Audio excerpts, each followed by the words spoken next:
Welcome to this very special Q&A with Linnea Quigley. I am very excited to be running this. I just found out that I was doing this 2 seconds ago, so I am thrilled.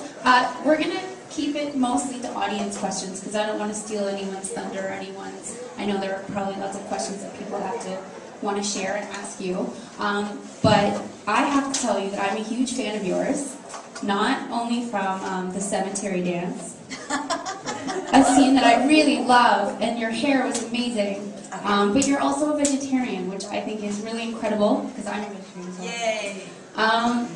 So I guess my question to you is maybe about vegetarianism and how it's affected your life and your acting. And I know that you do a lot of, you do things for PETA, right? Mm-hmm. So maybe you can talk a little bit about that.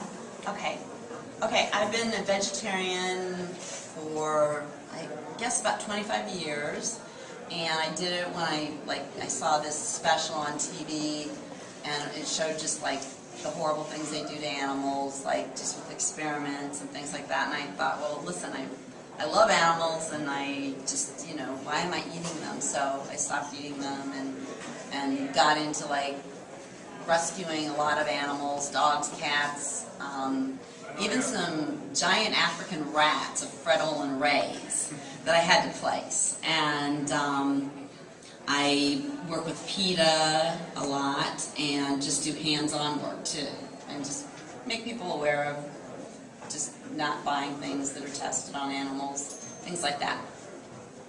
And maybe I'll ask as well, how did you get into acting? How did you start out, and are you a big fan yourself of genre films, since a lot of the films that you star in are horror movies, and so are you a fan, and how did you get into acting? I am definitely a fan. My friends and I would always watch on Saturday night the Creature feature, and we'd, try to die the best that we could. We'd do little skits, and we loved, I remember when we saw Night of the Living Dead, because my middle name's Barbara, and so we got a kick out of him going through the cemetery. You know how you do when you're a kid, like, they're using your name, like, Barbara, I'm going to get you. So, and I'd scare my friend, like, would see Alfred Hitchcock, The Birds, and I'd say, oh, you're going to go home, and, oh, look at all those birds that are, coming around, and just scare my friends, stuff like that. Modeling first, and then started doing extra work, and then under fives, and then luckily I got into the graduation day, Don't Go Near the Park, some of those cool 70s, late 70s films. Excellent. I'm going to open it up to the floor because I don't want to sit here and talk all day. I'm still a little bit in shock that I'm here right now. So are we using this microphone? Yeah, I will pass this one down to the fans. Any fans with questions for Lianne? Obviously, you people came to ask some questions. One in the back here. We'll start off.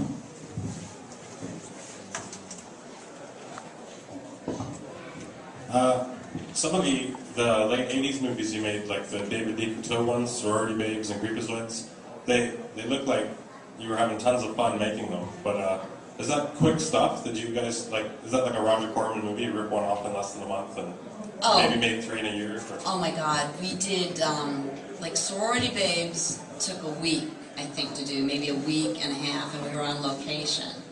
And we shot all nights, and it was only 12 hours that we shot, so it wasn't going into the next day, and we had proper rest and everything like that.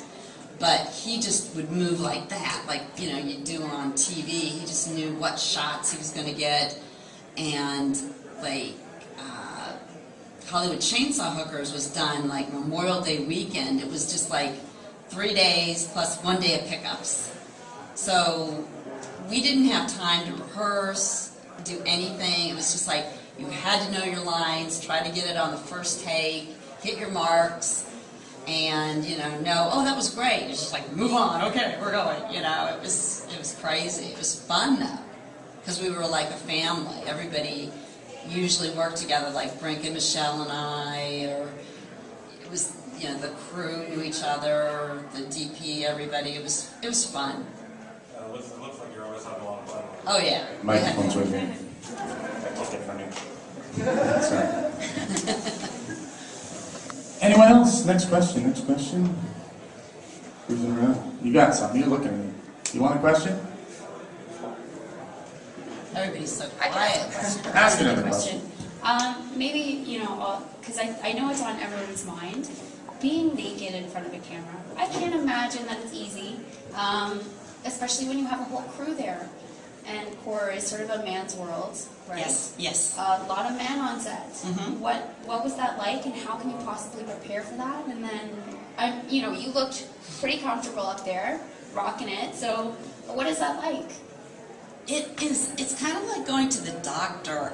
You always feel like really like, I know it's a doctor, but I just don't want to really take off my clothes. But I would just like not make a big deal of it, because the more you make a big deal of it, the more people are going to want to look. And I remember the first time I had to do something naked was in a movie that was a musical fairy tale movie called Fairy Tales. And I did push-ups before I did it to get my adrenaline going so I wouldn't think about it. And just did it. But like, I learned, like when I started producing, you know, you didn't have to have a lot of people on set. You could just, you know, kick a lot of people off set, because I noticed that they usually have one day they do the nudity, and they do it usually in the beginning of the shoot, because a lot of times you'll shoot something and an actress will go, oh, I'm not going to do nudity. And they're stuck. I mean, they have to use the girl, and she's not going to get nude.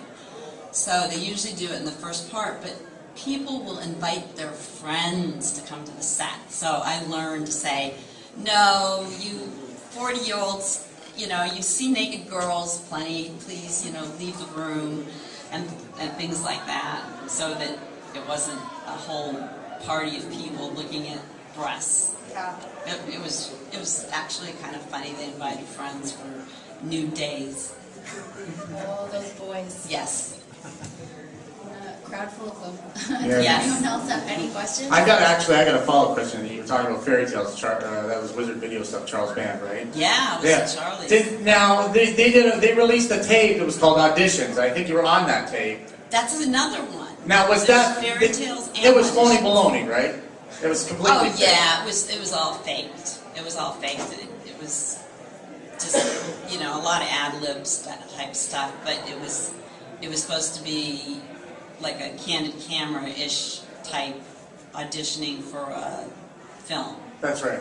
No, okay, so take the aspect of something like that. Back in the day, they would have these kind of films that would be treated as an expose or a farce or anything like that. Like, the marketing for those films, do you think that's lost, or do you think that, like, do you notice there's a lot of things that you do with your career now that you utilize a lot of the styles of the 70s, or do you think that everything's changed now in the digital medium? Do you think that internet tapes and internet leaked videos and stuff like that, that's the new way of marketing? But you see that evolution.